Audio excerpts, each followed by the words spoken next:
Good evening, and welcome to the Lower Frederick Township Board of Supervisors work session, August 27th of 2024.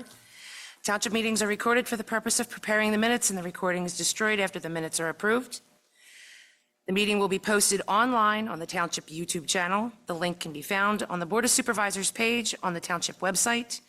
It is requested that all persons wishing to speak before the board shall state their name, address, and the subject matter upon which they wish to speak for the record. In the interest of facilitating the business of the board, all persons addressing the board shall be limited to 3 minutes unless such time is extended by the chair for good cause. Individuals are requested to remain in their seats and to respect when other persons are speaking. The Board of Supervisors will provide a reasonable opportunity for citizens to comment on any non-agenda items after all agenda items have been addressed, but prior to the adjournment of the public meeting adopted.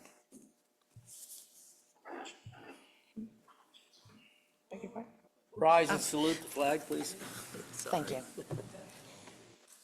I pledge allegiance to the flag of the United States of America and to the republic for which it stands, one nation, under God, indivisible, with liberty and justice for all.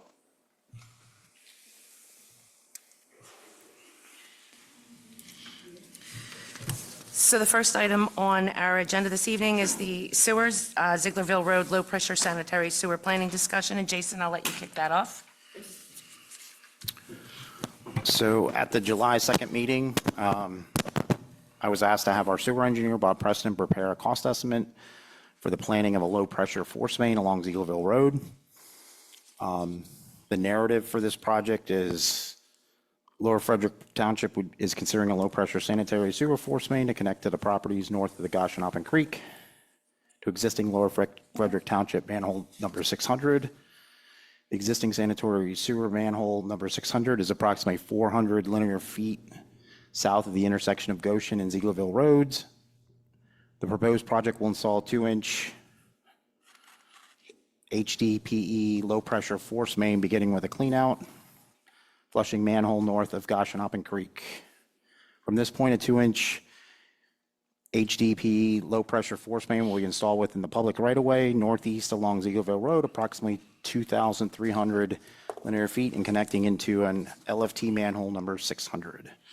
Manholes number 600 and 601 will be lined with the appropriate H25 resistant linings. As part of this project, to minimize the effect of the H2S gas in these manholes. A lateral will be installed from the main to the limit of the public right-of-way in front of each property to be connected. At the right-of-way line, a stainless steel lateral kit will be installed with a 1-foot section of 1 1/4 HDPE.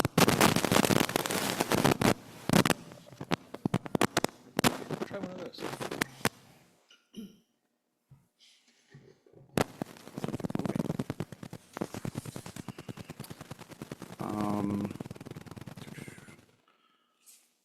Okay, 1-foot section, capped and marked by a 2x4 brick.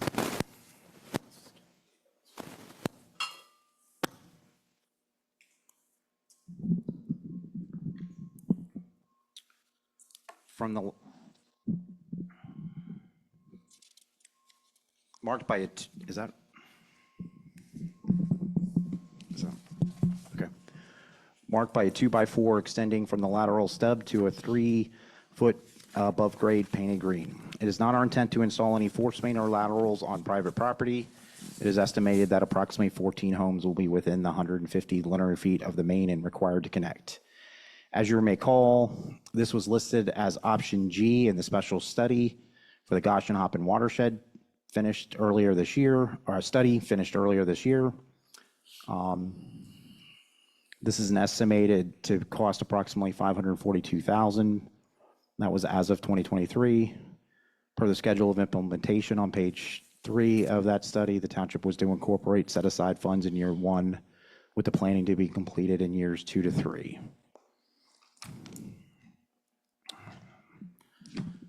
I do have Bob Preston on via Zoom if the board has any questions. So the board's aware. What I'd be looking for is a consensus to add this to our 2025 sewer capital budget, and then approximate timeline when the planning would commence moving forward, or as we move into our budget 2025 fiscal year budget cycle that's coming.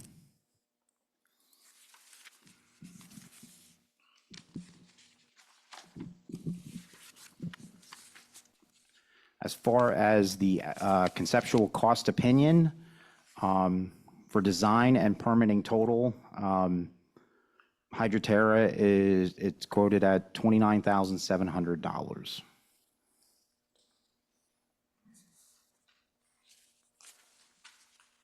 Jason, this is Chuck. Yes. Chuck Yeiser, supervisor.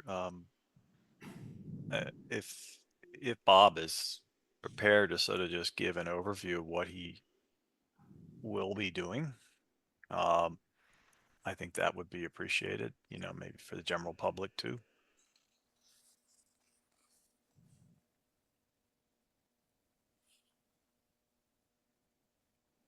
Bob? Jason? Oh, we hear you. Oh, okay, I can give a quick overview here. It's looking at my estimate. Item number one is the topographical survey, which is going to survey the entire area, approximately 150 feet, 200 linear feet, either side of the proposed main. Obviously, that's just to gather topographic information. So we have grades, location of any wells or anything that might be in the way, including houses and corners. Because of Lower Frederick being situated with a lot of rock, I'm sure a lot of people out there are finding that out. We want to do the best we can and get some geotechnical investigation, which is option two, or not option two, item number two. This would be going out them having a driller to go out there for about a day. I guess there's about 6 drills, 5 drills, or as many as they can get in a day, and provide the sheets, the drill sheets, as well as a final report to be included with a set of plans. Item 4, we'll skip ahead to item 4. That's the actual design of it, taking the topographical information, geological information, and doing a design. Once all that goes down, we do the permitting. There are several permits that are required. There are multiple items within each permit that has to happen. There's the planning waiver mail, component 3M, PADP water quality management, which includes the Pennsylvania natural diversity, Pennsylvania, losing my train of thought here. That was for like a historical commission. And Act 14 is notifying the appropriate adjacent agencies about this process. Applications and permit fees we did not include because, as you know, DEP changes those every couple of years when they feel like it. So you put all that together to have a shelf-ready design, you're looking at $29,700. Just as a follow-up then to put together a bid package, that would be a separate effort, right? Yes, that'd be the bidding and administration of it. This is just to have a set of plans on the shelf so that when grants come up, we can have something to attach to our applications. Bob, this is Marla. Can you hear me? Yes, I can, Marla. I have a couple questions, and I'll just state both of them and then you can answer them. Is this going to serve 14 homes or 16 homes? Actually, I have 3 questions. And the second question is, what kind of impact on Zieglerville Road do you anticipate on this project? And I guess the third question is, our original timeline is 10 years. Is this projected price of $542,000? I'm assuming that would change 10 years out or even 7 or 8 years out. Well, Okay, I'll start at the last one. Yes, prices are extremely volatile, especially in the climate right now. We did do the estimate a year ago, and I know things have gone up substantially since. So I can't really speak to whether it's gonna go up, down, stay the same. That'll be a factor of when we get the bid package in and we put it out to bid. As far as the 14 homes, there's a potential of a couple flag lots in there. One of them being the water company, Schwenksville Water Company, that may connect or may want to connect. Their houses were located too far. But the line itself will handle the 14 homes in a very sweet spot right there. Which is the first question, I guess. I'm working backwards. Could you repeat the first question? Actually, that was the first question. The second question is, what impact do you anticipate on Zieglerville Road from this project? The force main is a small 2-inch that would be buried approximately 4 feet deep. So it would be a minimal trench running the length of Zieglersville Road from the existing manhole 600 down to just north of the Goshen Creek. And then where you see the red laterals coming off to the right of way, there will be another trench from the main to that house. So it would be a one lane disturbance plus whichever direction the laterals go. Okay, thank you. And I just did a quick calculation, assuming it's 14 homes and assuming it's $542,000 and assuming that we don't get any help, the highest amount per household would be $38,714 for a benefit assessment. That would be the maximum plus all the other costs. That's, if I didn't do the math, that sounds about right. Okay, thank you. You're welcome. Bob, this is Chuck. Just to follow up to what Marla asked, what is the maximum number of homes that can be accommodated with this? Is a 2-inch line? Is that it? I would have to pull my information that I don't have in front of me, but it's not too many more. It's probably less than 40, Okay. but I can get you a better number if you would like it. No, I'd just like to know what that number is. Yeah. Yeah, there'll be room for the flag lots to get in. Okay. Bob, you there?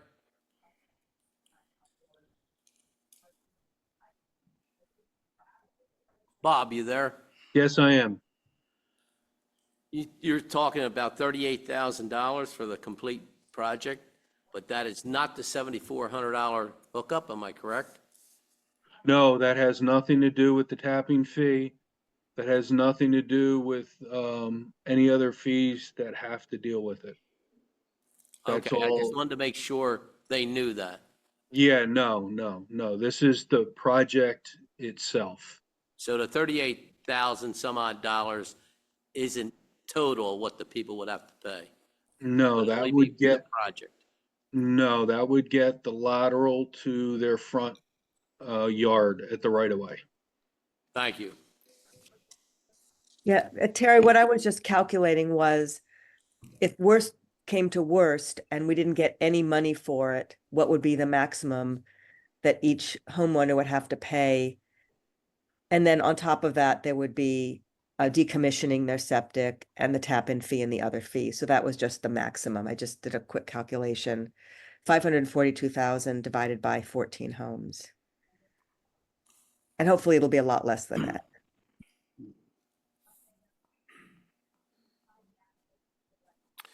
So Bob, the 4-foot trench, is that, did you say it's in the roadway or beside the roadway? Well, when we get the topographic and geotechnical information, we'll know where we'll actually want to put it. But right now, for talking purposes, we're talking probably it would be the northbound cart path. Okay. Right, we would hug the shoulder as much as we could. but we could put it anywhere from right of way to right of way. Okay. And the number 1 and number 2 in your list, the topographical and geotechnical, is there any information available from the stormwater project we just recently completed, or the discussions on Zieglerville Road that would be used for this project? Well, I do not believe we have any topographic information for this road. Or at least spotty, and it's probably aged, so it's probably changed to a degree. And as far as geotechnical, unless somebody has done bores on there and I'm unaware of it, we would have to get our own boring. That would help keep the construction costs down if the contractor knows where the rock is, or has a good idea of what he's looking at, Okay. which is why that item's in there. And if they, assuming there's rocks there, but if there's less than we would hope, is any of the directional boring or anything that we've discussed in the past projects would reduce the cost of this project, or do we just have to get through the first phase to figure that out? Really, you won't know what it'll happen until it goes to bid. Directional drilling has been on a constant increase and getting more and more efficient. But we're only 4 foot deep, which is a good thing. As long as if it's solid rock, you're better with directional drilling than mix between rock and dirt. So it's really, we need to see what's there for the contractor to make a decision. But even if we go directional drilling, you're gonna have a 10 by 10 minimum square pothole, like every 500 plus or minus feet. Because they're gonna have to get to the end and then move the equipment and push it another 500 feet, then move the equipment and push it another 500 feet. So you'll still have disturbance within a road. Okay. Again, not knowing all the details, I just wasn't sure if along the roadway, especially since a lot of this is Yeah. public utility property, would be an option, but I'm not an expert on any of this. Yeah, no, it's really site specific. Now if they do decide to directional drill and they hit rock or hit problems, then it's messier than the straight trench, because it just ends up ripping everything out. So, Thank you. Not only the holes you said, you're gonna have to open up the road at every lateral to be hooked. Am I correct, Terry. Thank you. You'd have to dig in when doing your laterals and connect the lateral to the main. So you're gonna have all those little fingers off the road. Unless the main is off to the side of the road. Yes, if the house is on the right and the main is on the right, disturbance will be minimal within the road. But all the houses on the left, you're gonna have the strip across the road to get to them. I don't believe that's the way they did it on Meng when they connected that other house in. They went under the road and connected over on the other side where the main was. They directional drilled under the road, I believe. Yes. And as long as you don't run into rock, which they tested for, it works. But they opened up where they connected to the main. They opened Yeah. up a nice area there and then had to do an electrofusion T on it. That's correct. You can directional bore under the road if you're going into a manhole. We've done it, and they bore right through the manhole to hook it up. But still, you have to open it up to connect. There's no way a directional boring where you got to connect it to the 1.25 inch or 1.5 inch line.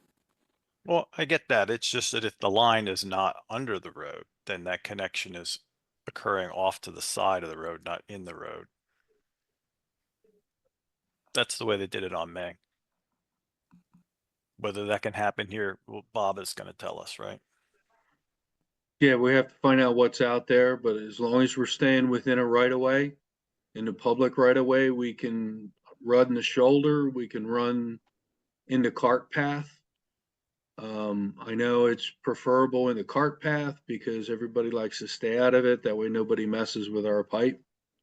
But running through the shoulder, as long as we're in the right of way, is an option.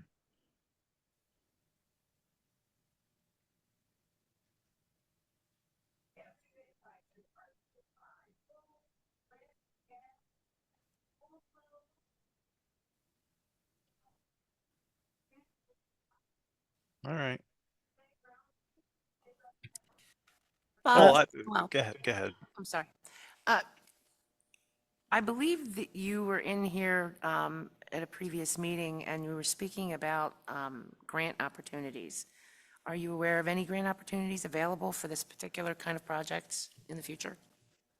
Right now, the grants that are out that I'm aware of is for larger populations.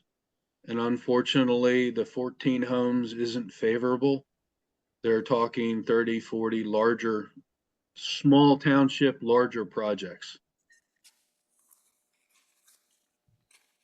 So chances are we wouldn't qualify for a grant? At this point. But next month, 2 months from now, we don't know. Which is kind of the reason why we were asked to put this together. So a lot of these grants, you need to have a project that's shovel ready. And if we could apply for it and have the project right there, you get a better chance at getting something. Okay, thank you. You're welcome. How Uh, long is the PA permit, the PA of the planning, how long is that good for? Oh, the planning, I think, and if Carol's there, please correct me. I think it's like 3 or 5 years, but you can extend it. But what we would do is we would hold off, would do limited, we'd have to do the mailer and maybe a couple components. And then kind of as we go through, get the heavier duty permits into DEP when we know what's going on. So the whole plan would be to move forward, have this planned, do the partial PA permit, the planning and the permit, and then if a grant comes, we're ready to roll. Yeah, and then we would finish off everything, or if we know something's gonna come out, we can finish it off, but we'd have to do 1, 2, and 4. And then start with the planning. Okay. You know, ideally, it'd be great to have permits and all in hand, but depending on how long it sits on the shelf, we might have to extend the permits.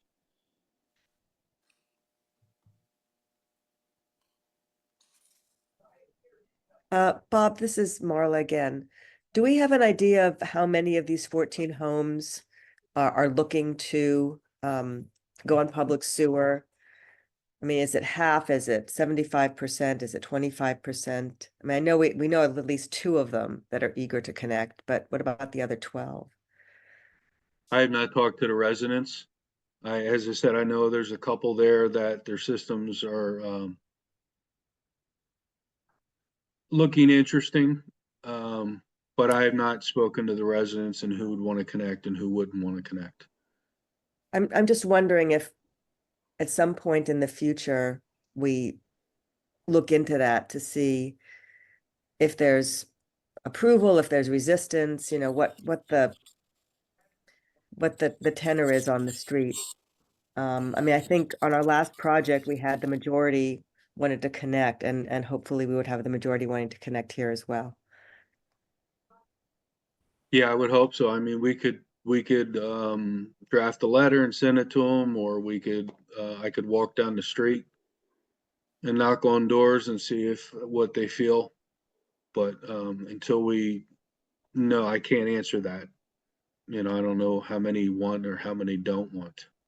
Yeah, thank you. It may be premature right this moment, but I think before we get too far into the planning, that would be something important to learn. Yeah, that would help out because that'd make it a lot easier to stomach. I believe we have a resident on Zieglerville Road here tonight, Diane. Are you familiar with anyone else on your street? other than yourself? I know Mr. Hill.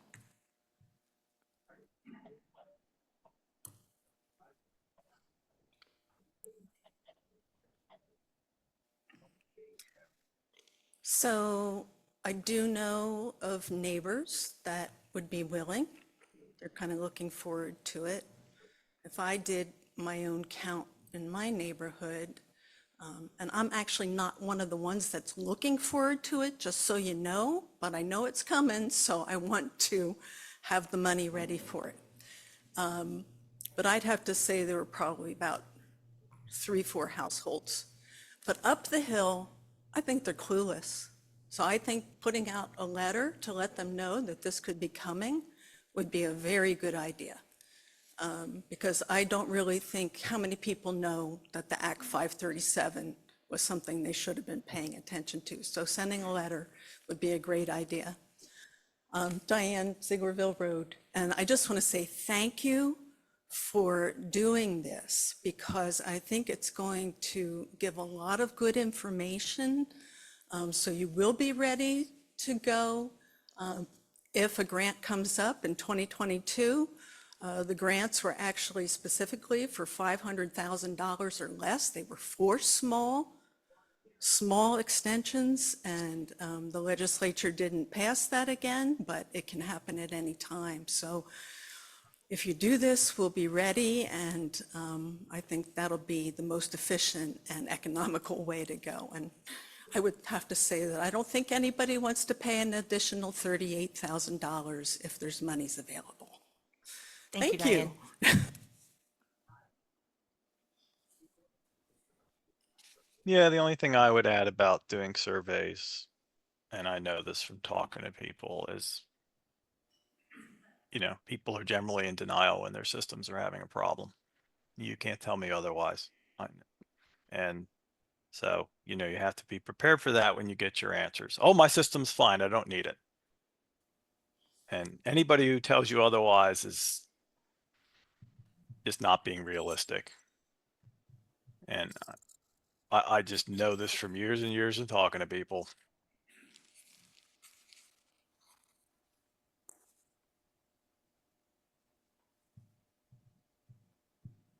And it is also going to be expensive, with or without a benefit assessment, because grinder pumps adds another, what, $8,000-10,000 onto the bill. So it's something to keep in mind.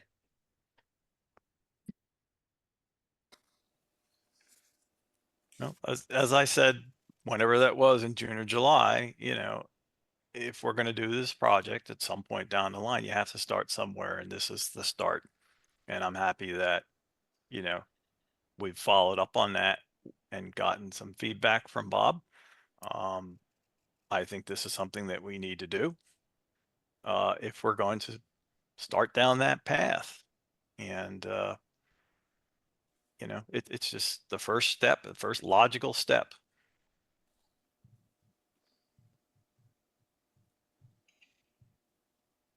Yeah, I agree. So Jason, what you're looking for from us is consensus to put this into the sewer budget for 2025. Is that correct?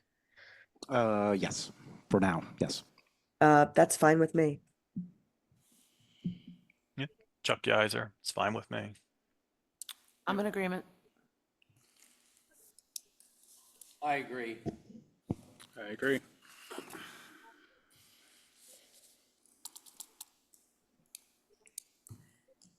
So we're also looking to see if the board is inclined to move forward with potentially a motion to authorize Bob to move forward with this plan.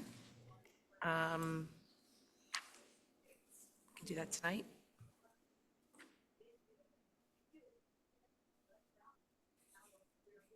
Is that what we're looking for at this point, or we just need to put it in the budget for next year? How's Jason? It's twofold. There was consensus to add this to the sewer capital budget, and also if the board felt inclined to move forward with a motion that could be made to authorize Bob to move forward with his, Okay.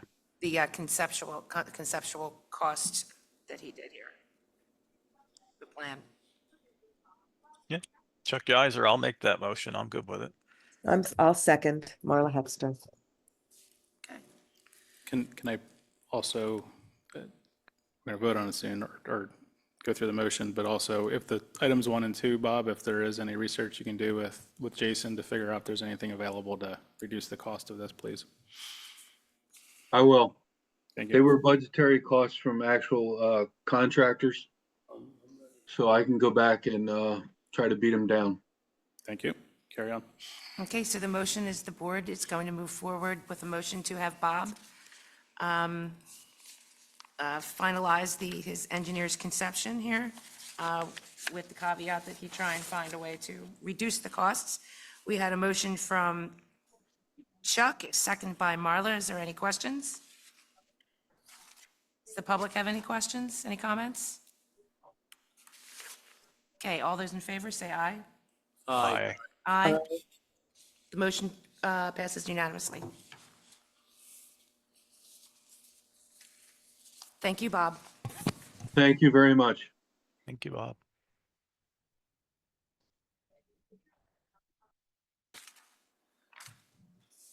Okay, up next is the Park and Rec Coble Park Rehabilitation Survey discussion. Were you prepared to say anything? I know that we had some, I know you had provided to everyone, and you were waiting for comments to come in on it. Yes. So I'm not quite sure what you wanted to discuss about it, so I was. I did bring my computer, so if I needed to bring it up. I did bring my computer, so if I needed to bring it up, I can. Or I can just take notes if you guys have additional feedback and take that back and put together notes. But just for everybody, we put together, it's fairly long, just a survey on what we're looking for at Coble Park, what the community would be looking for, brought up some of the things that maybe at the park and specifically the playground, what type of improvements people would want to see, and just to kind of put this out there to get feedback from the community. I just want to say that I did read Marla's feedback and I agreed with it. Yeah, and I did incorporate, Marla, I think I incorporated everything. The only thing that I didn't put in there was I put the demographics at the front of the survey rather than at the end of the survey, which is, I think, what you had recommended. I have no opinion on that, as long as it's in there. So I just think it's helpful to understand, like, you know, what group of people are in favor of something. But I know you had a question about the cost. Did you want to talk about that tonight or not? I didn't necessarily have a question about the cost. I think one of, oh, sorry, yes, the Survey Monkey software. Yeah. So That's that was one thing. The very basic package only allows 10 questions in the survey, and we clearly have surpassed the 10 questions. And then also it only allows 25 respondents, which we may only get 25 respondents. However, we would like to publicize this at a wider group, and we'd probably be looking at more than 25 people. So the next, I did send over some pricing on, I believe, the Advantage plan, and that allows unlimited respondents, unlimited questions. And then one of the things that we have in the survey is a star rating on some of the proposed equipment. And with the basic, we can't include that in the survey. So it just is, we're just thinking that it might be a good idea to get the Advantage level for one person. Jason, do you recall what the cost was? I know she sent over an email and I don't, 468, I believe. it's 468. Yeah. Okay. Yes, that's the annual subscription.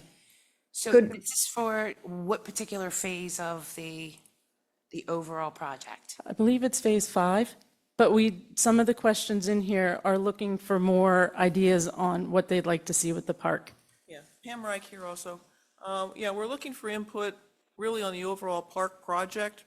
It's not just equipment. The playground, it's the primary interest we found when we first introduced the project oversight that we gave. We made the presentation here about a year and a half ago.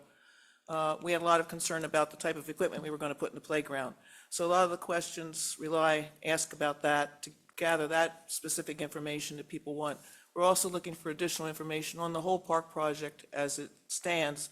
The playground part of the project, I believe, was phase 4 of a 5-phase program. It could be, once we get the first two phases done, which is all the excavation work, that could be really done at any time, but the first two phases of excavation and drainage have to be completed first. I think maybe this question might be for Chuck. I know when we did the comprehensive plan, we sent out a pretty detailed survey. Was that the county's, on the county's nickel, or do you remember what program they used? Yeah, I think It that was, the yes. It was the county. Okay.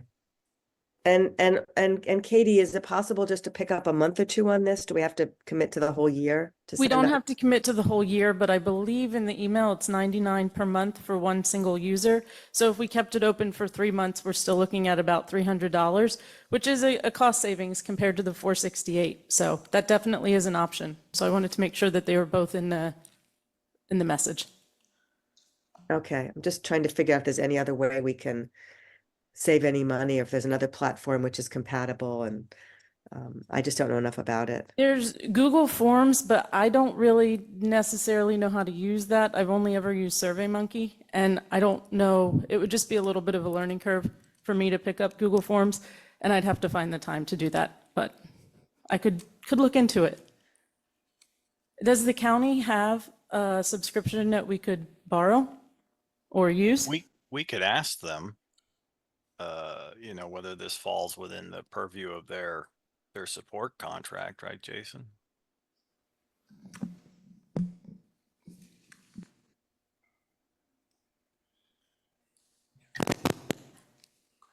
Yeah, I could ask them if that's something that would be available to us. I mean, yeah, I mean, you could certainly, in not stretching it too far, but kind of stretching it, it is part of a overall implementation of things that were talked about in our comp plan. And that's when we use this platform the last on the county's nickel. And I think the number of respondents was well in excess of 25.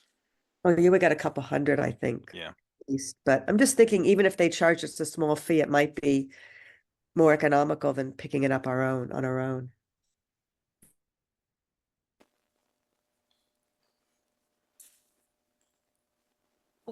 Jason, can you look into that? Yes. Okay, I'm sorry, I thought I answered that. I would.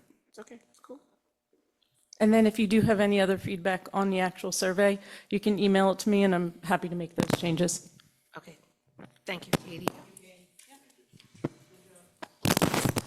Katie, this is Marla. Thank you. You worked really hard on this over a long period of time, and I know it, it must be frustrating that it's taken so long, but it's going to be a really good product at the end. So, at least speaking for myself, I'm very appreciative of the time and energy you put into it.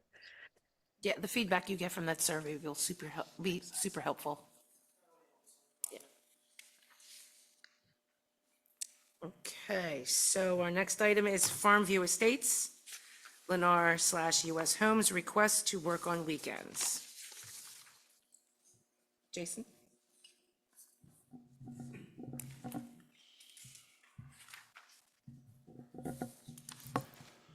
Okay, so we received a request from Dan Stewart, Vice President of Land Development for Lennar, to work on Saturdays. We received this on August 5th, 2024. Per section 18, obligations of developer during construction, paragraph 12 on page 16 of the developer's agreement. Section says all construction work and related activities are prohibited entirely on weekends and federal holidays unless specifically allowed by the township in response to a written request from the developer.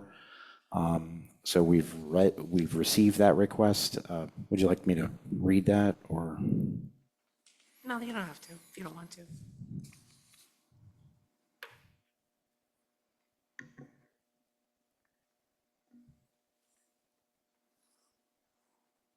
So that's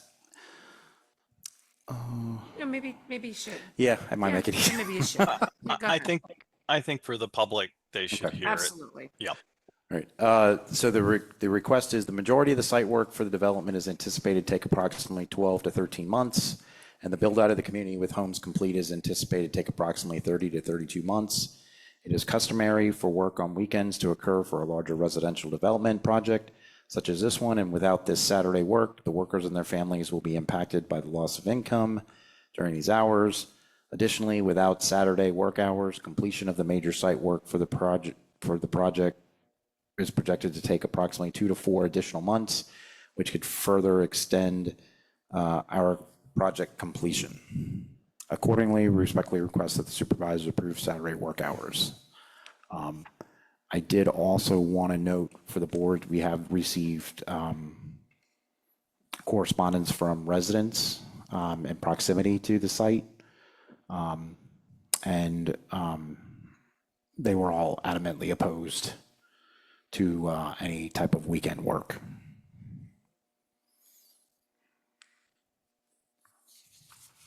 This is Marla.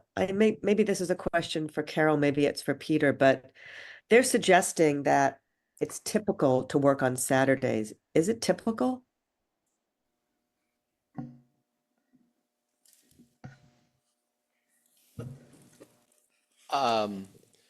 I think it's typical, but at the same time, at least amongst our clients, it's typical for them to have this restrictions to working on weekends and holidays and requiring that a request be made to the township to work those times.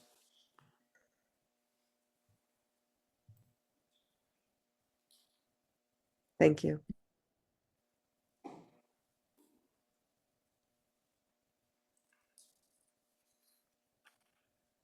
Well, I'll be the icebreaker. I'm not in favor of it.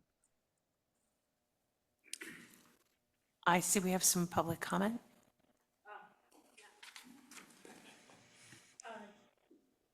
Katie Lewis, I live on 115 Little, and I'm opposed to working on weekends, especially if they're going to be closing the road down, because that's already an inconvenience.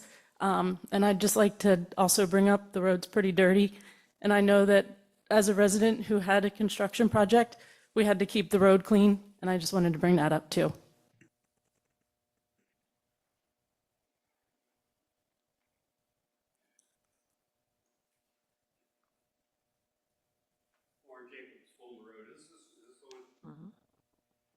Is it typical for construction workers to not be able to make enough money in 5 days a week to make a living? I thought that was a kind of an odd thing to throw into their request here.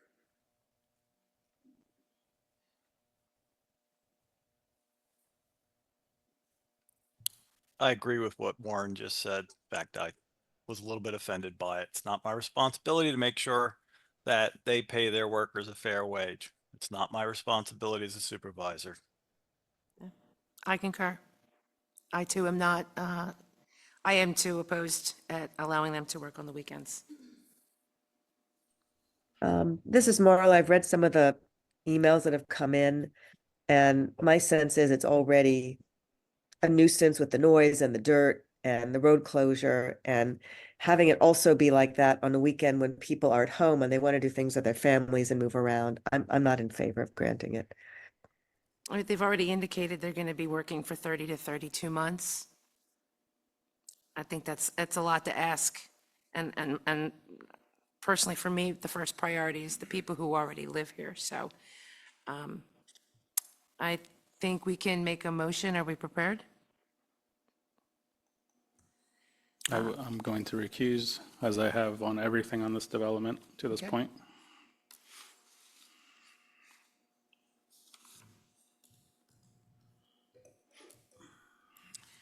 Okay. Well, I will move to deny the request by U.S. Homes Lennar to work on Saturdays for Farmview Estates project. Chuck Do I have a Yeiser will, second? Chuck Yeiser will second. Yeah. Any questions? I'll agree with it because there was enough residents that sent letters in that we're working here for the residents more than anything. I agree with it. Okay, well, we've had public comment. I have a motion and a second, so all those in favor? Aye. Aye. Aye. Okay, motion carries unanimously. One point of clarification, during the emails that we were reading, a lot of them are citing even earlier than 7 a.m., but even 7 a.m. Start times, which is what the agreement has. with the exception of running or operating equipment, machinery, blasting, hammering, et cetera. So not addressing that right now, but for the residents that wrote those emails, if they have questions about that, is Jason the first contact? Okay, thank you. Yes. Next item on our agenda is next item on our agenda is Foy Park Demo Traffic Garden discussion. Jason.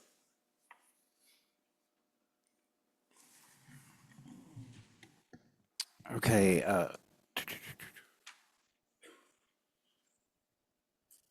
As you may recall, the Park and Recreation Board made two presentations, one in December of last year and one in March this year to the board regarding installation of a traffic garden at Foy Park. This would be funded under a block grant provided by the Monco HHS, Health and Human Services, in the amount of $11,750. Since that time, the County Open Space Board became aware of the project and discussed it at their March 27th meeting. Pam Reich, representing the township, gave a presentation and answered questions regarding the project with the Open Space Board. At that time, it was tabled for a future meeting, which happened to be their April 24th meeting. At that time, it seemed we would receive direction from the Open Space Board to move forward with the project under some conditions. At that time, the conditions were the township cannot repave the pad to extend the life of the traffic garden. They chose not to put a time limit, but the township can have the traffic garden there as long as it is in working order and safe for use. The township is to remove the basketball court and playground when they are no longer able to be used, and the township must continue the naturalization of the park.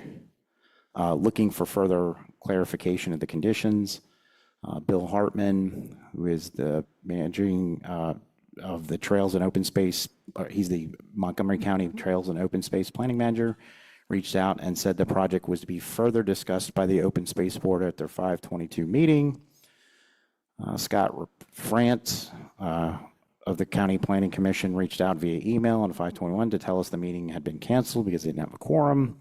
He reached out again on 5/22 stating there was concern about the pad being in the regulatory floodway, and they were concerned setting precedent if it was to go in front of the commissioners. He asked if we would consider the basketball pad as an alternative, which I said yes, as I was told he was going into a meeting to discuss the project, which I had shared with the board and representatives of the Park and Rec Board.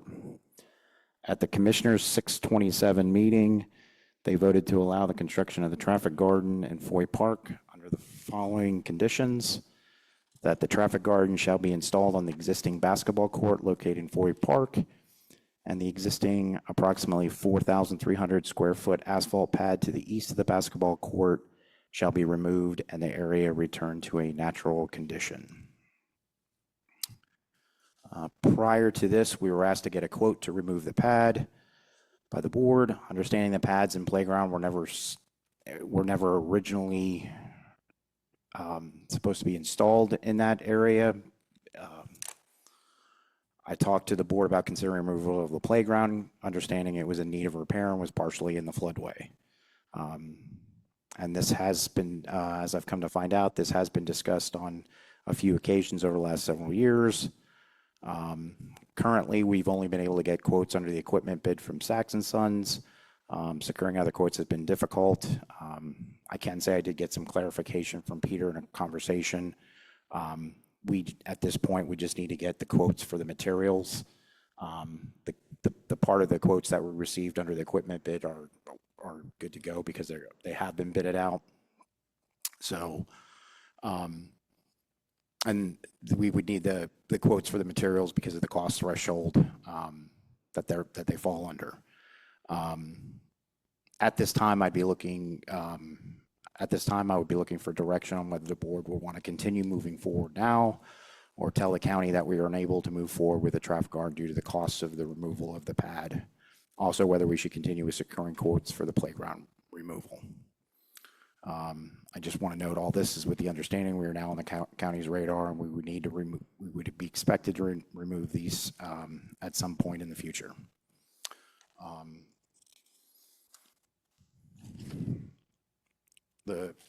As far as the quotes that we've received so far, the playground removal will be around 14,000 and the pad removal would be around 18,000.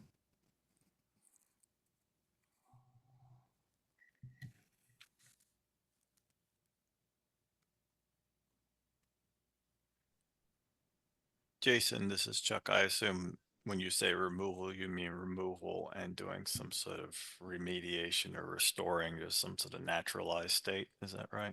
Yes, Chuck. Yep, that would be part, the, whatever hole or whatever's created, it would be, that would include bringing material in and grading and seeding and returning to the natural, to its natural state. So, Jason, is it my understanding that the county didn't actually ask to have the playground equipment That's- removed? That's correct. Just the pad that's in the flood zone and moving the traffic guarding to the basketball court that's not? Correct. Yes. Okay. So on that insurance report that we got from Del Valle Trust, there were just a couple things that were wrong over there that looked like they're pretty easy fixes. And I can recall conversations when I was on the board before where we said when it came to its end of life, how do we know, is it at its end of, is it at its end of life? Well, let me just say, I did go over there and visit Friday ago, after receiving the Del Valle report. And at least the area with the slide, the yellow slides and stuff, I mean, it's tired. The surfaces that you walk on that are metal and then they have sort of rubberized coating, that the coating has separated. So you would, to bring that up to standard, you would need to replace those sections. And, you know, and it wasn't just one or two sections. I mean, the whole thing, if you start looking at it, you can see where that brown coating is separated off the metal and there's corrosion underneath it. So if we're being told that that's what has to happen, I can't see how you wouldn't be. I don't see how you could bring that back into compliance, but I'm no expert, but it is tired. I'm not sure if this is for Jason or again for Peter, is if a child goes on that playground equipment and hurts themselves, and we're aware of the fact that it has issues, what is our liability? That is, my concern is that if this is not up to snuff, whether it's end of life or not end of life, if there's a potential danger to a child playing on this, you know, we have two choices, right? We can remove it and replace it. Well, we can't replace it because we're not allowed to, but shouldn't we remove it?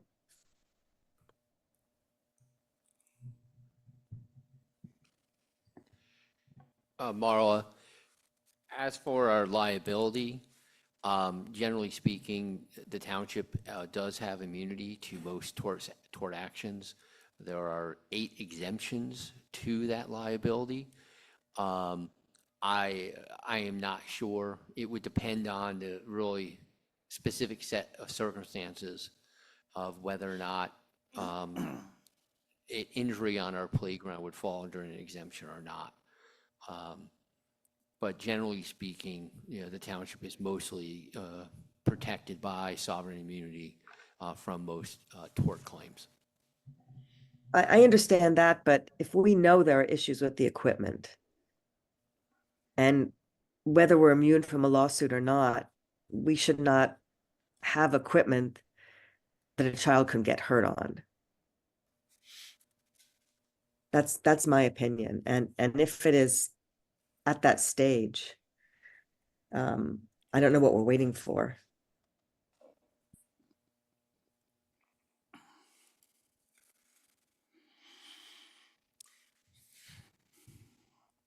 So to remove the playground would be 14. Pad removal would be around 18. But we still need to get more quotes. And how would we pay for this? I was looking at our ARPA COVID relief funds. That's one of the reasons I was wanting to bring to the attention the playground, just because we do still have that additional funds that were freed up. Okay. as far as consideration. And have we even looked into repair costs on the playground? Is it too far gone? And again, my point from a couple years ago is we have 2 playgrounds in the township. This is one of them. We're talking about installing a traffic garden to encourage families bring their kids and their bikes to learn how to ride a bike or play there, and then also at the same time remove a playground and remove basketball courts. So I like the idea of the traffic garden. As I've mentioned before, every Fall Fest, the playground, if it's not closed from flooding, is crawling with kids. It's a draw for several townships, residents in that area, with its close to the trail. So, this is one of our 2 playgrounds. And we have already seen what it costs to replace a playground in today's dollars, and it's a lot of money. So I'd be curious to see if there is an ability to save some or all of that equipment. That's my opinion. What I can say to that question, obviously the mulch area is something that's kind of would be low hanging fruit as far as bringing that material up in the areas where it's deficient. From what I understand from talking to our insurance carrier, as far as the resurfacing of the equipment, we have to be in contact with the manufacturer. I'm assuming we'd have to meet whatever those manufacturer specs are. So I guess that would be right now might be the challenge of who's the manufacturer and is that a viable entity? I don't know. I haven't, it's not something I've looked into before as far as repair of a playground set. So we'd be kind of starting from scratch, but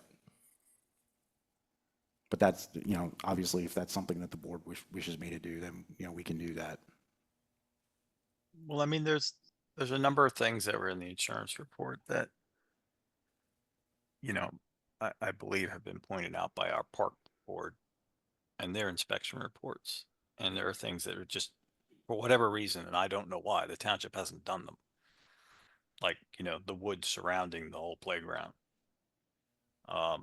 Things like that obviously there's sections where the wood is gone and there's exposed spikes and things that's not new. That not something that happened very recently.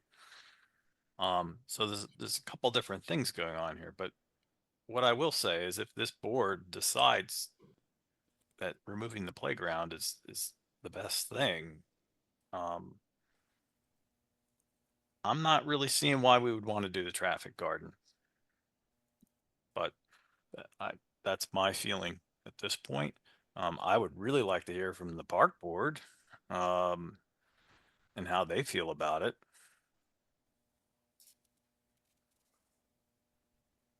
Before that, sorry, can I just ask one quick question? The county is telling us to do the traffic garden, we have to remove the other pad. If we don't do the traffic garden, do we still have to remove that pad? That's not something we've been told directly. Everything Okay. related to if we were to construct the traffic garden. Thank you. And sorry, I saw Pam go up to the microphone. I would say, Marla, the way I read the situation is if the township had to do some sort of significant rehabilitation to keep those pads useful, that the county would not approve that. So it's sort of an end of life thing. That's where the meetings that I attended via Zoom, that was the discussion. Yeah, you can use the pads, but when the time is up, you got to take them out. Okay, thank you.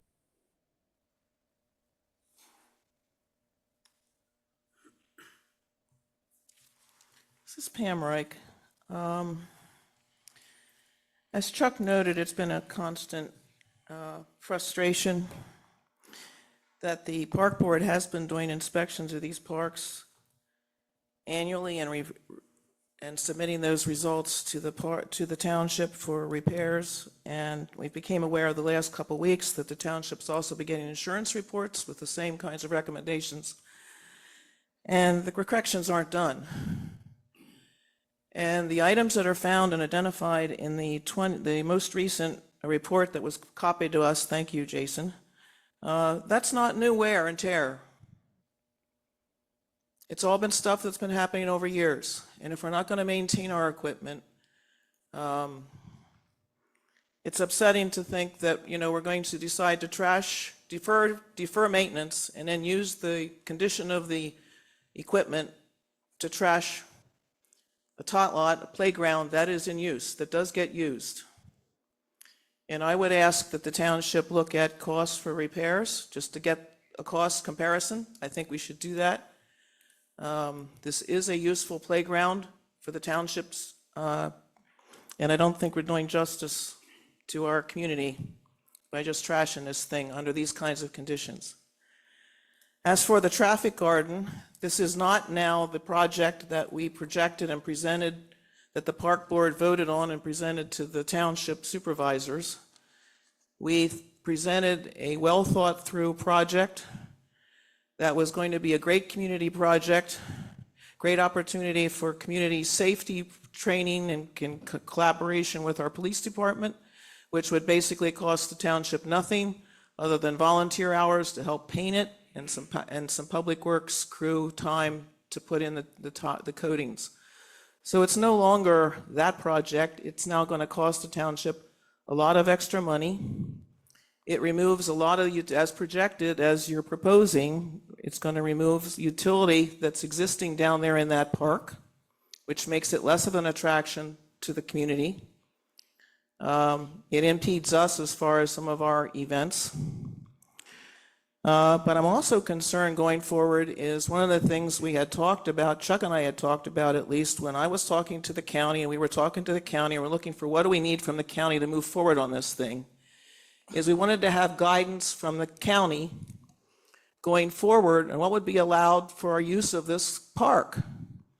And what we got was a statement of, you may do the traffic garden in as long as you remove the pad and put it on the thing. We got no other direction as far as utilization of this park.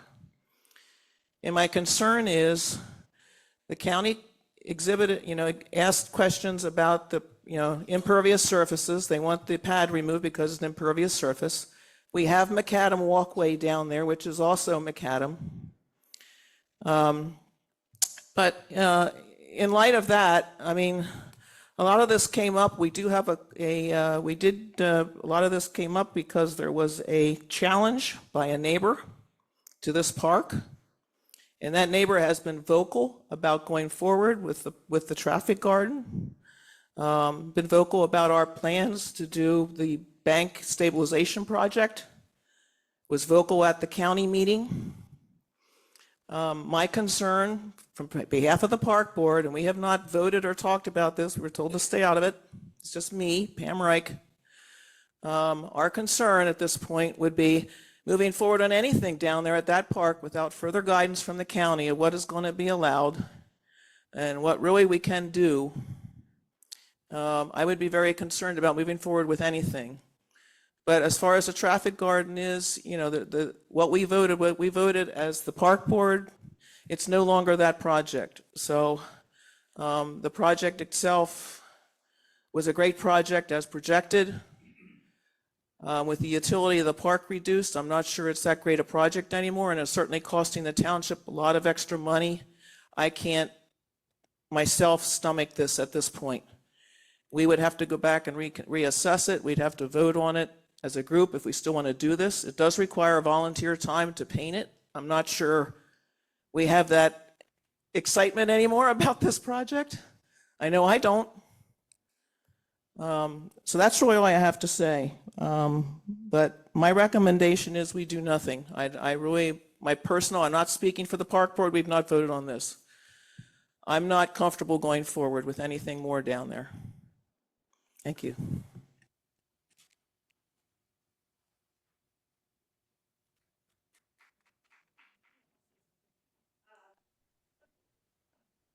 This is Katie Lewis. I'm saying a lot tonight, but I agree with Pam. I'm also on the park board, and it started out as a really good idea that wasn't going to cost the township anything, which was the whole point, and the project has changed. So I agree with Pam. Greg Reich, Gerloff Road, also Park Board. I agree with everything Pam said. This isn't the project we agreed on. I feel like it's going forward with this project under the conditions the county gave us is an enormous net loss in the utility of the park, a lousy deal for the citizens of the township. And it costs us money. I mean, what a deal is that, right? Less utility and it costs us money. So yeah, I say just, they offered us a deal, we can put it in if we meet these conditions. Under those conditions, we don't take their counter offer, we don't do it. This is Marla. I've heard from 3 people on the park board. If the rest of the board agrees, could we have a, maybe at your next meeting, I guess it's not on Monday since it's a holiday. Could you have a vote on that so we know definitively what the park board wants to do and what direction they want to go in on the traffic garden? Is your meeting's not on Monday, I assume. Is it the following Monday? Yeah, it's the following Monday. Our Marla. meeting is on the following Monday. We'll be at Cuddy Park, just so everybody knows, because we have a conflict with the EAC. We can certainly do that if Jason's kind enough to give me all the numbers and what the conditions are and things so that we can do a full assessment and evaluation of that. I think it would be helpful for the board to hear from the park board which direction they want to go. Does anyone have an objection to that? That was my recommendation. Yeah, Okay. I'm good with it. And in terms of the playground, it would also be helpful to know, I've heard some board members want to know what the cost would be to repair that. I'm assuming that would be also the park board's preference. If it's not going to be a big expense, if there's some things we can do to prolong the life of the park equipment, the playground equipment. Correct. We'd like to know what the cost would be as a comparison. Jason, who could do that? Can Tommy do that, or how would that happen? We'll figure it out. Okay. We'll locate. There's some municipalities that have parks that I can reach out to some managers and see if they've got some experience in rehabbing playground equipment. Yeah, it'd just be nice to have a ballpark figure so we know if it's reasonable. I know from talking to Tommy, I think he knows the manufacturer of that equipment and could probably get us quotes. Right. It may work out that it's cheaper just to buy new sections of the metal structure that has the coating. And you can see that it's just attached to the poles and everything else, but it might be cheaper just to buy new sections if you can, as opposed to trying to rehab it. Because in some areas where the coating has been gone for a while, the underlying metal it's a lot of oxidation there and stuff. So you're never going to get that back to the way it was, 20 some years ago. And Jason, are we going to have any? Go ahead, Marla. All right, are we going to have any pushback? Warren would really like to make a comment. Sorry, are we going to have any pushback from the county if we do that with the playground equipment? We just want to make sure that we're not going to have an issue. I'm sorry, what was that, Marla? We have any issue with the county if we rehab the playground equipment? They didn't say anything about that, did they? No, that was only brought up by the Open Space Board. It wasn't brought up by the commissioners. It wasn't part of the conditions. So that's part of the lack of what we can do moving forward. Okay, thank you. Warren Jacobs, Fulmer Road. I have similar questions to what Pam's were. According to the last, what the county's directive was, we're allowed to keep that playground until it's the end of its useful life. And making repairs to it has nothing to do with the end of its useful life. I mean, everything needs repairs before the end of its useful life. As Pam said, I would like to know what the required insurance company repairs cost compared to the cost of removing it, because it sounds like the cost of removing it's pretty expensive. The other question I have is the cost of removing that pad. I don't understand. can you tell me, Jason, why our road crew can't do that? I mean, we have the equipment, we have the operators, we have the dump trucks, we have a backhoe. There's a lot of macadam that would need to be removed. We don't, Right. it's a little out of our, And it would it be a has little to out of. go somewhere, and whoever we would contract to do it has to take it somewhere, or else we would have to take it somewhere. Either way, we have to pay for it. It seems to me like so many things have unnecessarily made the cost of this traffic garden made it unfeasible, and it just, so much of this stuff seems so unnecessary. To me, it seems like the county's offer of a compromise to satisfy the neighbors isn't really that big of a deal. All we would have to do is remove the pad and move the thing over. And and it just doesn't seem to me like it should cost $18,000 to have to hire a contractor when we own all that equipment to do it.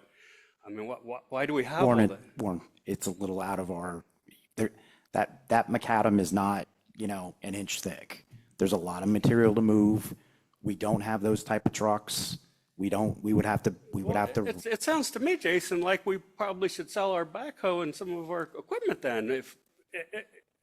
You're not convinced me of this. That's all I have to say. This is based on the recommendation of our Public Works Director. It's not my recommendation.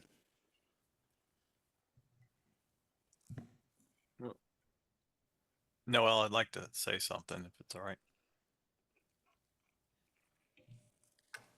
Go ahead, Chuck.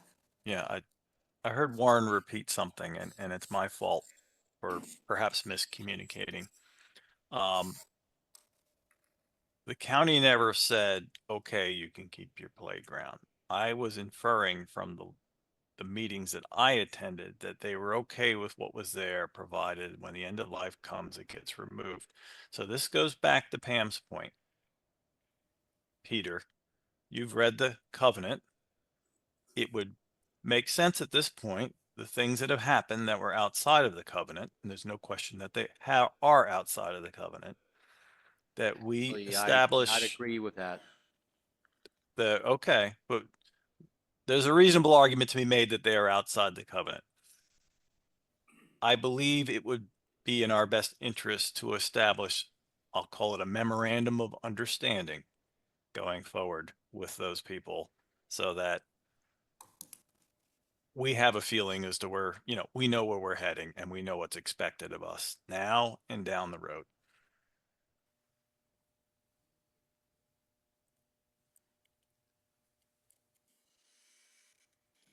I mean, it's up to you. But if the township decides to do nothing, I think we just do nothing. If the county decides to press this issue against us, we're going to have time to respond and deal with it. But I don't think this is something we necessarily have to get out ahead if the board decides they want to keep the playground and keep these other items.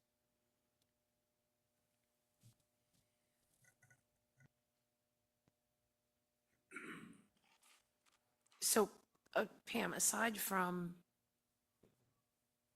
the playground equipment, if we decide to move forward with getting an estimate of, are you still not in favor of moving forward with your traffic garden?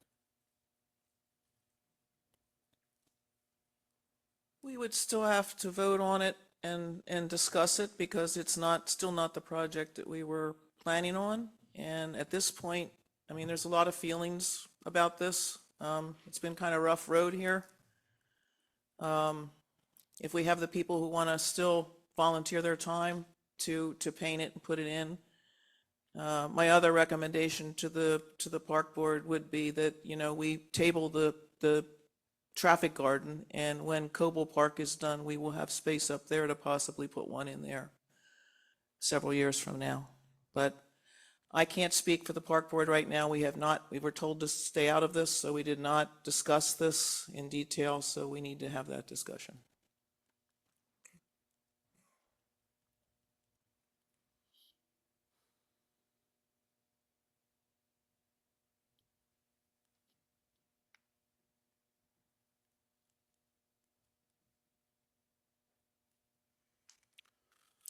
So I say we move forward and try and get some estimates on the playground to be repaired and see what it costs.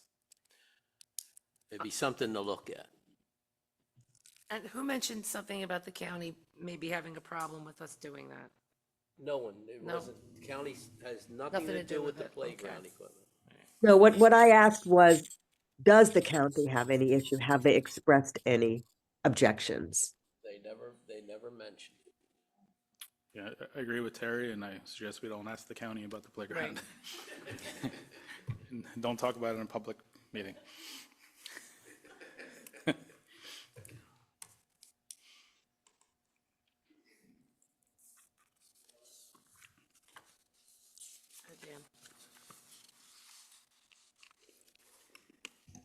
Dan Worf, Kratz Road. Just a quick question. During our recent flooding events, there were multiple times that the materials were washed away from the playground equipment.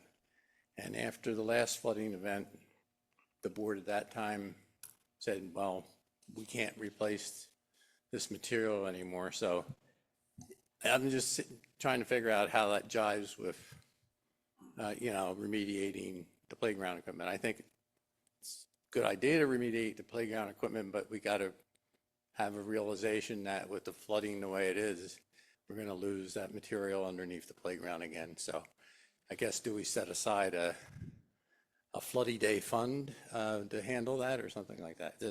Just trying to look at the whole picture. All right, thank you. Greg is back again. I think I want to challenge Mr. Orff's calendar on that. I don't think we've added mulch since like Hurricane Ida. The last few flooding events didn't even flood the playground. So yeah, Ida took out a lot, but this is not something that happens several times a year.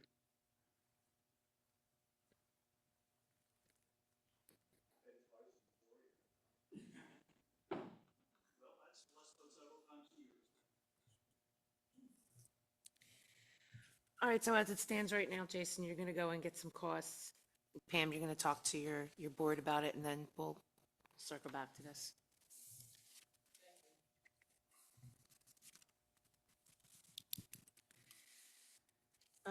Next up on the agenda, Township Code Public Gatherings Ordinance discussion. Okay, as the board may recall, we provided several ordinance revision suggestions at the May 28th work session meeting. At that meeting, the board directed the staff to prioritize and present at work sessions 1 or 2 at a time for discussion. This was the next suggestion for review by the Board of Supervisors. Since I've been at the township, we've had a few events held on private property impacting neighborhoods, and the events last year at Cabin Craft, which kind of got us looking into this ordinance.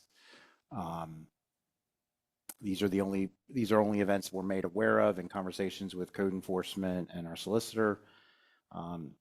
It's good we have something in place. However, the difficulty is enforcing with what we currently have as our events code, special events code.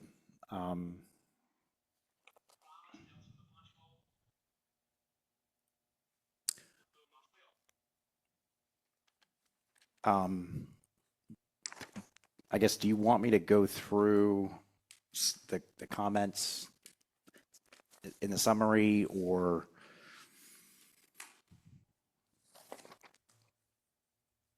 I kind of leave that up to you guys? There's quite a bit there. This is a lot to absorb. Yep.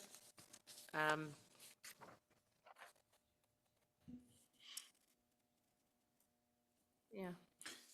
I mean, I guess looking at this ordinance, like any ordinance, if we're trying to refresh it, right? 20 Yes. plus years old. So Yep. If you're able to highlight what's just completely missing, we've had a few things in the last few years that when we looked at the ordinance, there was just nothing there. We want to add it. If there's things that are in there, they're not strong enough or too strong, we want to change it. So I don't know if you can summarize some of them. I saw like food trucks, we don't have anything for that. Like What are the different items that would be the priority? Yeah, that's what I tried to pull out, like difference or like kind of what's in what we currently have, and then utilizing an example we were provided last year as far as the difference in that ordinance compared to what we have. And that was the Berks, something from Berks Yep, that County? was from Long Swamp. Okay. So it may spell out a little, and I would agree, there's a lot to digest. There's no time clock on this, so certainly if the board wishes to have some more digestion time on this for further discussion, that's. Jason, this is Marla. I looked at the Berks County example. It looked good to me, and I understand if you have a lot of people, you need porta potties, you need other things. I mean, you can't just have, but I'm just wondering, I'm just curious about the 250 person number. I mean, if I have 250 people at my house, I have to have all these things, but if I have 249, I don't. It seems like that number is too high. And I'm just curious why 250 is when things happen. That, Marlo, this is Peter, that's just the number they picked. We certainly can, I agree with you. I think it seems a little high. The board certainly can pick whatever number they think is appropriate to start these requirements. Yeah, I mean, I would think at a minimum, you want to have it at 100. I mean, that's a lot of people to have at your house.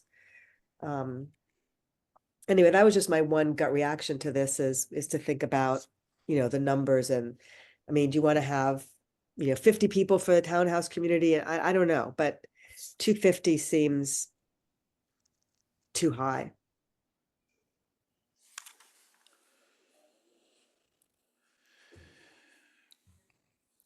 Was I'm sorry, you met with code enforcement? Was code enforcement able to call out like 2 or 3 exact examples of when we were made aware of a large gathering, this is what we can't enforce? Or is it, let's look at this Berks County one, have Peter review it and say, is it a good fit with our township?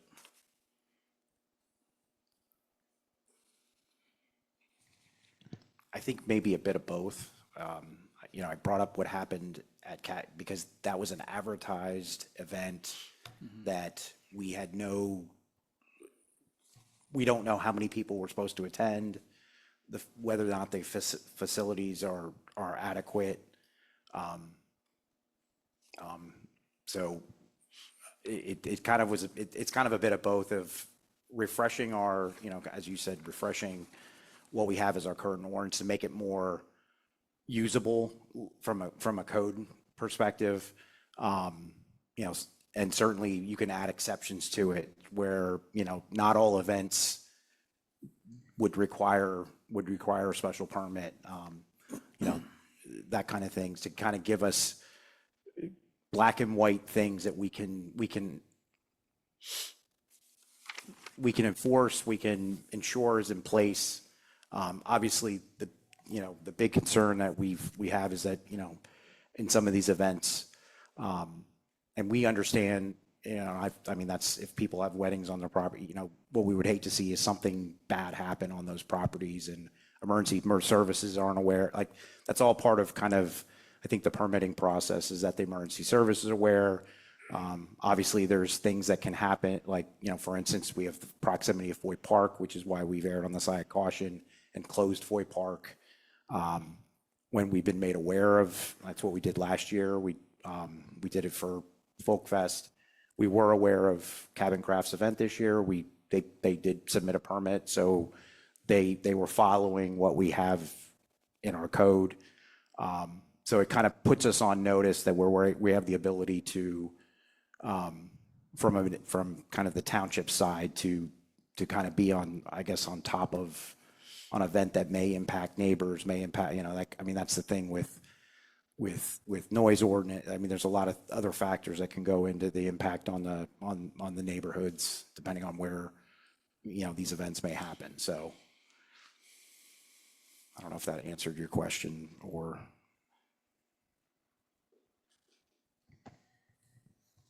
Yeah, just to add to that, I think the concern raised was when cabin crafts events came up last year and a review of the ordinance, we realized, okay, it didn't really apply, but really we probably should have some oversight over something like this.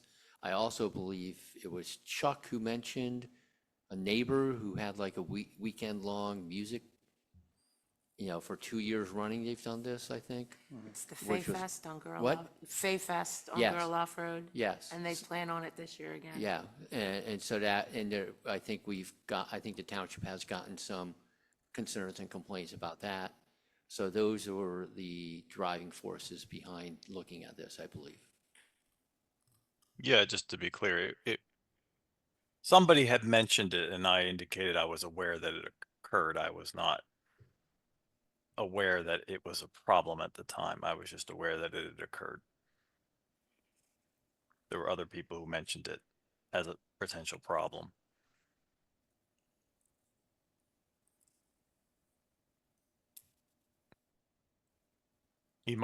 Just in sort of ballparking it, my feeling is, I agree with Marla. I think 250 is a high number.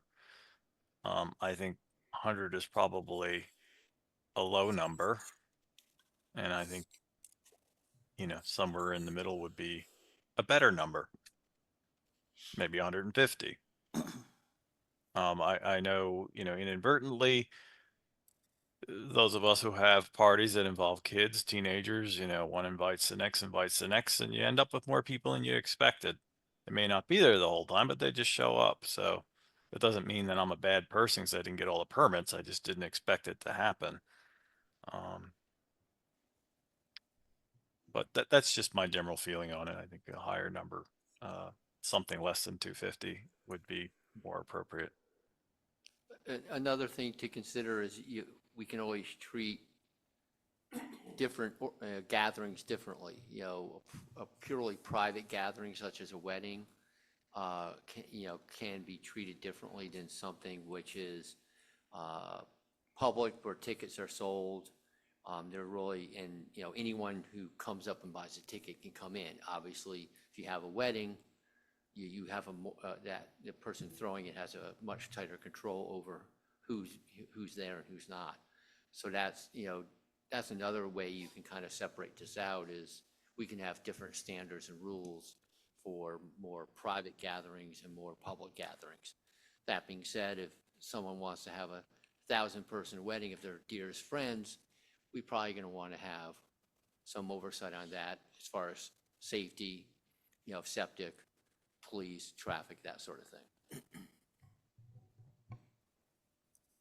Peter, this is Marla. Do you have any other examples you can think of that would be helpful for us? I mean, this one was nice. It seemed very long and detailed. I don't know if that's necessary, but Another sample ordinance? yes. I don't have any immediately at my fingertips, but yes, I'm sure I can find easily a half dozen that I could provide to you. Okay, so Peter, you're going to get us some additional examples. We'll have a chance to digest this, drill down onto what some of the priority stuff is, and then we can pick this up again later. Yeah, and the focus on a clear ordinance of what do we need from them? Is it lighting, sewage facilities, security, parking? Like, I don't know about anyone else, but ordinances get fun to read. That by the time you're done reading, you don't know what you actually need, right? So something that, here's the permit, do these things, sign off, figure out what the fee is, and we're all good. That's why I mentioned the enforcement part. It's when you have a code that you look at it and go, it's next to impossible to try to check all the boxes. So that would certainly be the goal. Okay, thank you.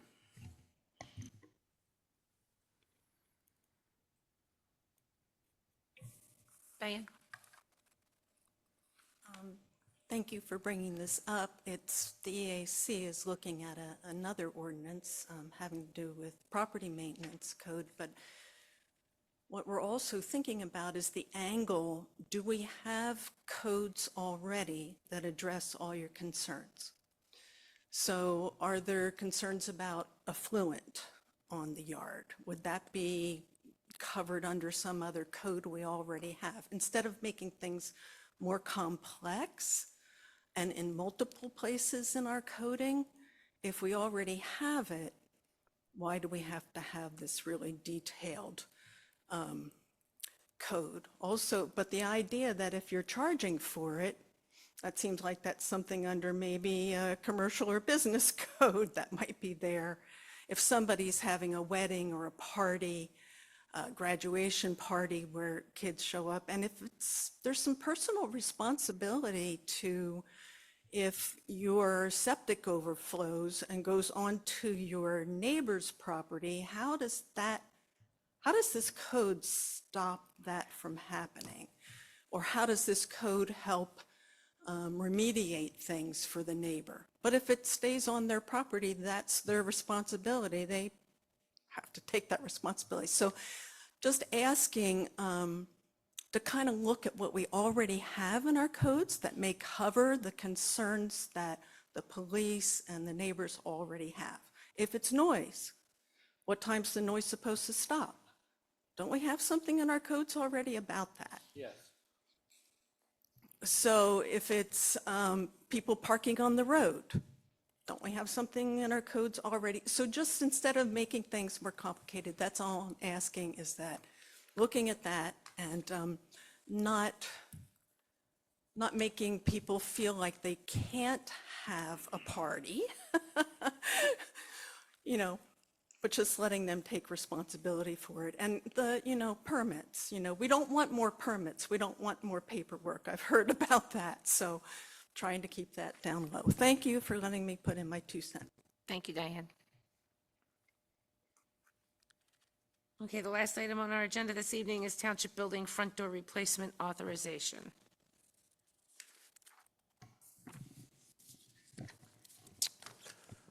So I'll just lead, this is an item that came up with the need to utilize our ARPA COVID relief funds.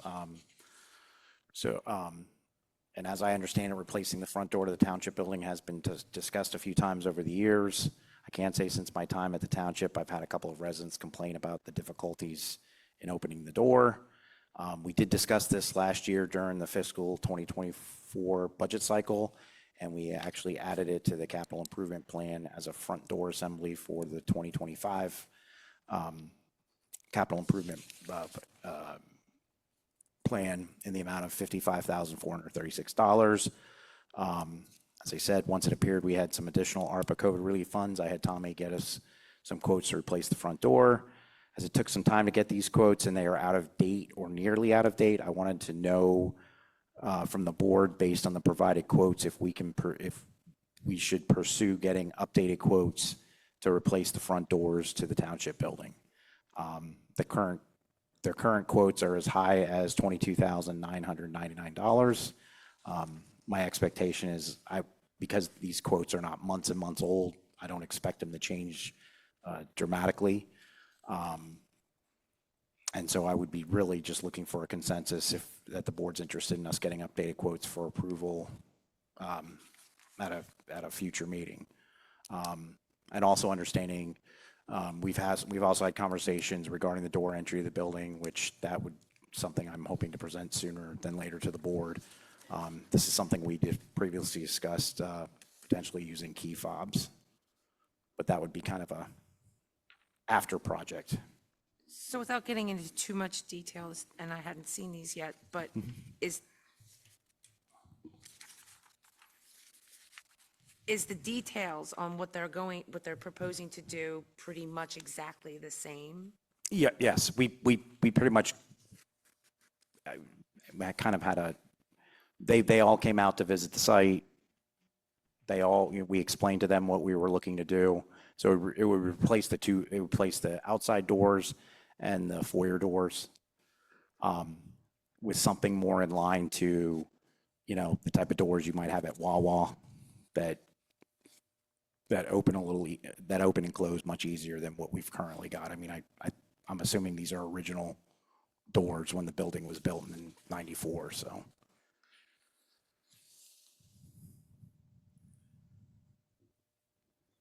Jason, this is Marla. So these quotes of about 22,000, that would include the 2 sets of doors. Mhm. And then if at some point in the future we wanted to have a key fob system, that would be easy to retrofit on these new doors, Yeah, all of like these, an addition. yeah, all these quotes would be, these doors would have the ability that if we were to utilize a key fob, we wouldn't have to further modify the doors. We do have we have other doors on the building that we would need to do that for, and I'm told that wouldn't be cost prohibitive when we get to that point. But yes, any one of these quotes, these doors would be made for some type of keyless entry. Yeah, I mean, I know we're not talking about that today, but I think that's really important because there's all kinds of keys to the building floating around the township. And this way, if someone wants to come in for one meeting, it's like a hotel key. You let them in, meeting's over, they can't get in again.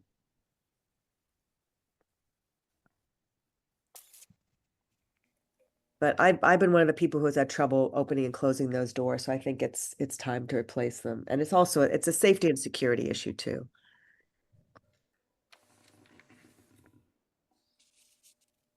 Yeah, I would agree with what Marla said. The locks in all the years that I've had a key, whether I'm planning commission chair or supervisor, the lock is kind of janky there. You have to really move things around, shake it, bang it, whatever, sometimes to get it to lock. So I think you should refresh the quotes if that's what we're asking right now. Do you think they'll change substantially? No, the oldest one is We're from the talking just beginning. picking up the phone and getting a refreshed estimate, For sure. verbal, okay, Yep. yeah. I would have had that, except I was out last week, but I wanted to get this in front of you guys just as something we could potentially move into this year instead of waiting for next year. And most of the quotes vary slightly with who's responsible for electrical and cutting of drywall and some things. So I want to make sure we read through them to make sure we are ready. 'Cause if it's our township staff or calling an electrician, and just to make sure that doesn't hit a threshold that we're not seeing here now, right? That might be a Peter question if it's over 23,000 total.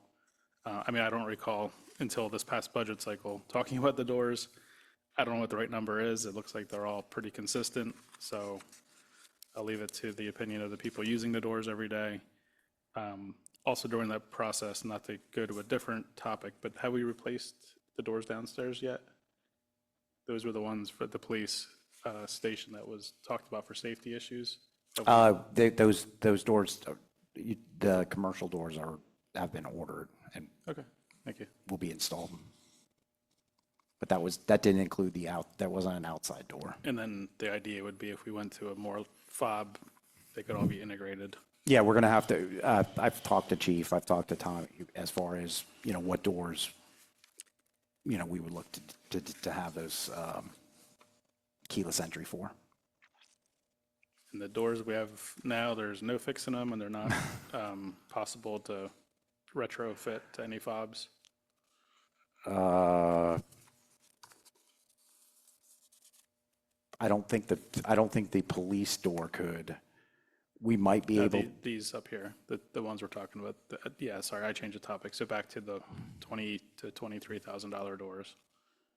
It's the tumblers messed up, but the doors themselves, there's no use in using them. They're not easy to open for some people, and we do have a lot of people coming in and out for various reasons, and like I said, I've had a couple people pull me aside when I've been out in the foyer, expressing the difficulty in opening the doors. So. Okay.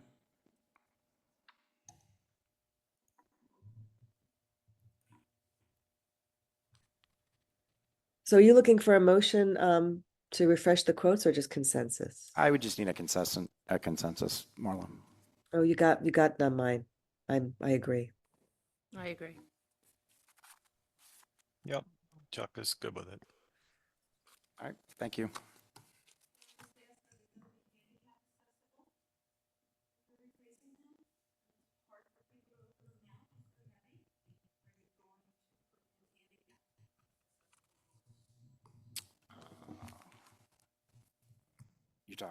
you're talking about doors that open automatically? That was not something we were looking at.